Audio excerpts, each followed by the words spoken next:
Study IQ IAS, आपका selection हमारा mission.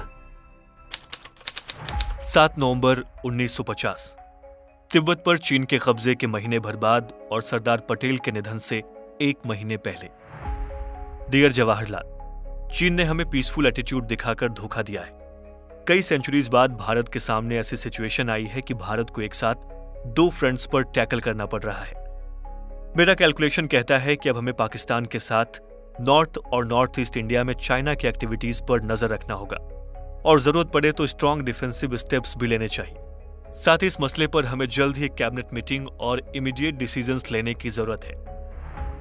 कहते हैं सरदार पटेल द्वारा लिखे गए इस लेटर का पंडित नेहरू पर कोई ज्यादा असर नहीं पड़ा, लेकिन पटेल की हर वो आशंका तब सही साबित हो गई जब 1962 के वॉर में चीन ने अरुणाचल प्रदेश के आधे से भी ज्यादा हिस्से पर कब्जा कर लिया और तवांग जिसे चाइना की चिंग डायनेस्टी से लेकर ब्रिटिशर्स अपने कब्जे में रखना चाहे, वो सरदार पटेल की सूझबूझ से भारत का हिस्सा बनने के बाद भी आए दिनों भारत और चीन के बीच विवाद की वजह बनता रहता है।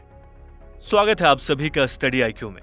अनुराग पांडे नाम है हमारा। लेकिन दोस्तों, आइए से पहले इंडिया एंड चाइना बॉर्डर्स के डिवीजन एंड जियोग्राफिकल कंडीशंस के साथ इसके हिस्ट्री को समझ लेते हैं, जो इस विवाद की सबसे बड़ी वजह है। दोस्तों, इंडिया एंड चाइना के बॉर्डर डिवीजन में शुरुआत से ही कंट्रोवर्सी रही है। आप देख सकते हैं कि इंडिया चाइना बॉर्डर को 3 हिस्सों में डिवाइड किया गया है। इनमें वेस्टर्न सेक्टर, मिडिल सेक्टर और ईस्टर्न सेक्टर शामिल है। वेस्टर्न सेक्टर में लद्दाख भारत की ओर है और तिब्बत एंड शिनजियांग चाइना की ओर। मिडिल सेक्टर में उत्तराखंड एंड हिमाचल प्रदेश इंडिया की ओर है और तिब्बत ऑटोनमस सेक्टर चाइना की ओर, जबकि ईस्टर्न सेक्टर में अरुणाचल प्रदेश इंडिया की ओर है और तिब्बत ऑटोनमस चाइना की ओर। दोस्तों, यही वो रीजन है जहां पर मैकमोहन लाइन बनी है और इसके बारे में हम आपसे आगे बात करेंगे। देखा जाए तो एक वर्किंग डिमार्केशन है जिसे लाइन ऑफ एक्चुअल कंट्रोल यानी कि LAC भी कहते हैं। 1962 वॉर के बाद दोनों देशों ने इस इनफॉर्मल LAC को अपनाया था ताकि दोनों देश शांति से आगे डिस्कस कर सके। बाद में चलकर 1993 में यही border peace and tranquillity agreement में मेंशन्ड है और उस समय दोनों देशों ने यह फैसला किया था कि वो ये बॉर्डर एग्रीमेंट एक्सेप्ट करेंगे। हालांकि दोस्तों, कुछ टाइम बाद ही दोनों देशों में डिस्प्यूट होने लगे।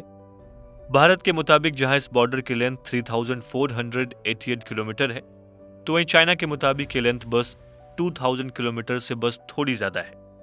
और तो और दोस्तों, चाइना शुरुआत से ही अरुणाचल प्रदेश पर अपना क्लेम करता आया है और इसके पीछे सबसे बड़ा रीजन अरुणाचल प्रदेश की जियोग्राफी भी है।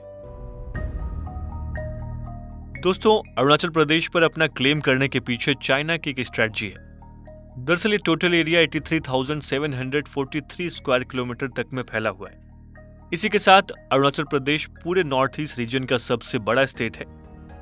जियोग्राफिकली इस रीजन में 98% फॉरेस्ट कवर और 2% वाटर है। साथ ही स्टेट भूटान, तिब्बत जो कि चाइना का ऑटोनमस रीजन है और म्यांमार के साथ बॉर्डर शेयर करता है। दोस्तों, यही वजह है कि चाइना अरुणाचल प्रदेश के तवांग क्षेत्र को अपने कब्जे में करना चाहता है और इसी के चलते इंडिया और चाइना के बीच क्लैश देखे जा रहे हैं। हालांकि इस विवाद की कुछ जड़ें इतिहास से भी जुड़ी हैं, तो आइए उसे भी समझ लेते हैं।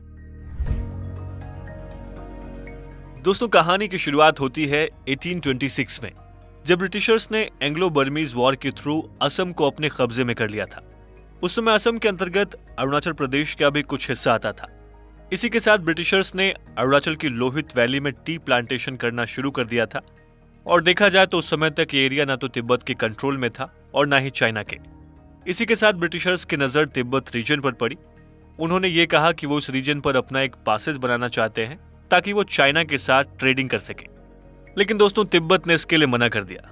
उस समय ब्रिटिश वायसराय लॉर्ड कर्जन ने यह डिसाइड किया कि वो तिब्बत पर अपना इन्फ्लुएंस एस्टैब्लिश करेंगे और इसके पीछे उनका एक कंसर्न भी था कि कहीं रशिया इस टेरिटरी में एंटर न कर ले, क्योंकि वहां पर एक पावर वैक्यूम दिखाई दे रहा था।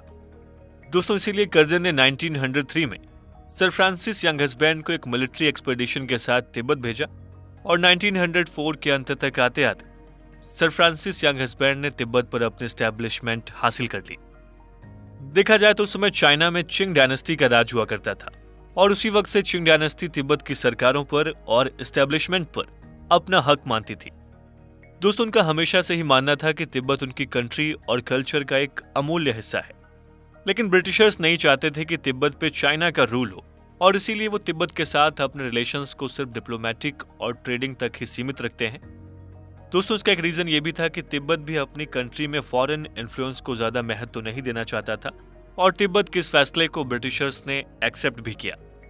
दोस्तों, फिर एक वक्त आता है जब 1911 में चिंग डायनेस्टी खत्म होने के कगार पर आने लगती है और 1914 में चिंग डायनेस्टी के खत्म होने के बाद ब्रिटिश इंडिया, तिब्बत और चाइना के नए मोनार्क के बीच एक कन्वेंशन होता है और इसे शिमला कन्वेंशन के नाम से जाना जाता है।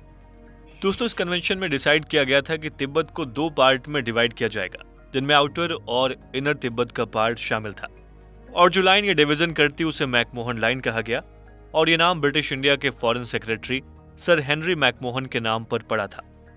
दोस्तों, आउटर तिब्बत इंडिया की तरफ था और इनर तिब्बत चाइना की तरफ। साथ ही ये बात भी स्वीकार की गई कि चाइना के आउटर तिब्बत में एक नॉमिनल सॉवरेंटी बनी रहेगी, लेकिन सरकार होगी लामाज की, जिसे गैंडन पोड्रे गवर्नमेंट सिस्टम ऑफ तिब्बतन्स के नाम से भी जाना गया। दोस्तों, इसके बाद ब्रिटिशर्स ने तिब्बत की लोकल गवर्नमेंट को एक्सेप्ट किया, लेकिन ऐन मौके पर चाइना ने उस एग्रीमेंट को बैकआउट कर दिया। लास्ट में इसके ड्राफ्ट कन्वेंशन पर सिर्फ ब्रिटिशर्स और तिब्बतन के ही साइन हुए और इसी के साथ तवांग का एरिया ब्रिटिशर्स के अंडर आ गया। दोस्तों, इसके बाद बड़ा बदलाव हमें वर्ल्ड वॉर 2 के टाइम पर दिखाई देता है, क्योंकि ब्रिटेन भी वर्ल्ड वॉर में एक अलाइड फोर्सेस का हिस्सा था और इसीलिए 1938 में तवांग का एरिया भी एक्सिस पावर्स के अटैक में आ गया। दोस्तों, इस बीच सरदार पटेल जो इन सब घटनाओं पर नजर रखे हुए थे, उन्हें शायद इस बात का अंदाजा लग गया था कि आज नहीं तो कल तिब्बत पर चाइना का अटैक जरूर होगा। इसी के साथ सरदार पटेल काफी दूर का सोचते हुए पहले से 2 लोगों को तवांग के क्षेत्र में अपॉइंट कर देते हैं। उनमें से एक थे जयराम दौलतराम, जो कि नेफा यानी कि आज के अरुणाचल प्रदेश के गवर्नर थे, और दूसरे थे मेजर बॉब खतिंग। दोस्तों, ये दोनों डायरेक्टली सरदार पटेल के गाइडेंस में काम कर रहे थे और दिलचस्प बात यह है कि सरदार पटेल की 1950 में डेथ हो जाती है, लेकिन उन्होंने अपनी मौत से पहले ही अपने दोनों सिपाहियों को यह बोल रखा था कि आपको तवांग में एक आउटपोस्ट जरूर बनाना है। सरदार पटेल का हमेशा से कहना था कि हमें तिब्बत और चाइना की लड़ाई से कोई मतलब नहीं है, लेकिन तवांग जो हमेशा से हमारा क्षेत्र है, वहां पर असम राइफल्स के जवान जरूर होने चाहिए। दोस्तों, इसी के साथ 1951 में मेजर बॉब खतिंग अपने ट्रूप्स के साथ तवांग पहुंचते हैं और वहां पर अपने आउटपोस्ट बना लेते हैं। ऐसे में इस बात को कहने में कोई हैरानी नहीं होनी चाहिए कि सरदार पटेल की दूरदर्शिता से ही तवांग हमें मिल पाया और इसी के चलते इसे Sardar's last gift to India कहा जाता है। दोस्तों, इसके बाद होता यह है कि अक्टूबर 1951 में दलाई लामा को चाइनीज गवर्नमेंट की तरफ से 17 पॉइंट प्रोग्राम पर प्रेशराइज किया गया और इसका नतीजा ये हुआ कि 1959 में दलाई लामा इंडिया में शरण लेने आते हैं और जिस रास्ते से दलाई लामा भारत आते हैं उसकी एंट्री भी तवांग वैली से ही होती है। दोस्तों, इसके बाद से ही चाइना और इंडिया के रिश्तों में दरार आने लगती है और इसका नतीजा हम 1962 के वॉर के रूप में देखते हैं। देखा जाए तो चाइना पूरे अरुणाचल प्रदेश पर अपना हक मानता है, लेकिन उसकी दिलचस्पी ज्यादातर तवांग के इलाके पर रही है और इसके पीछे चाइना के कुछ रीजंस हैं जिन्हें जानना बहुत जरूरी है। तो आइए इसे भी समझते हैं। दरअसल शुरुआत से ही तवांग का एरिया चाइना के लिए कल्चरली एंड स्ट्रेटेजिकली इंपॉर्टेंट रहा है, इसलिए हमें दोनों पहलुओं को जानना बहुत जरूरी है।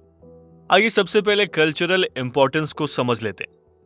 दोस्तों, तवांग में तिब्बतन मॉनेस्ट्री मौजूद है, जिसे वर्ल्ड में 2nd लार्जेस्ट मॉनेस्ट्री कहा गया है। चाइना ये बात अच्छे से जानता है कि तिब्बत के लोगों का बुद्धिज्म मॉनेस्ट्रीज में बहुत विश्वास है और इसलिए वो तवांग को कंट्रोल में लेकर एक एथनिक इन्फ्लुएंस हर जगह पर डालना चाहता है।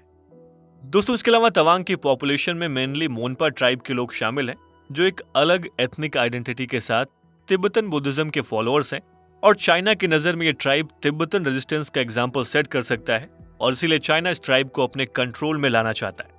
साथ ही तवांग में चुमी ग्यात्से फॉल्स है, जहां पर 108 वाटरफॉल्स का एक संग्रह है और ये जगह बुद्धिस्ट के लिए काफी पवित्र मानी जाती है।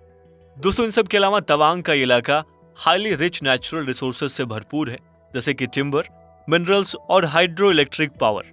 ऐसे में तवांग कल्चरल इंपॉर्टेंस के साथ ही चाइना की बढ़ती इकोनॉमी में भी एक बहुत बड़ा वैल्यू क्रिएट कर सकता है। दोस्तों, चाइना के लिए तवांग के स्ट्रेटेजिक इंपॉर्टेंस को समझे तो तवांग के नॉर्थ में बमला पास मौजूद है। देखा जाए तो बमला पास तवांग के और चाइनीज तिब्बत ऑटोनोमस रीजन पर एक बॉर्डर पास है।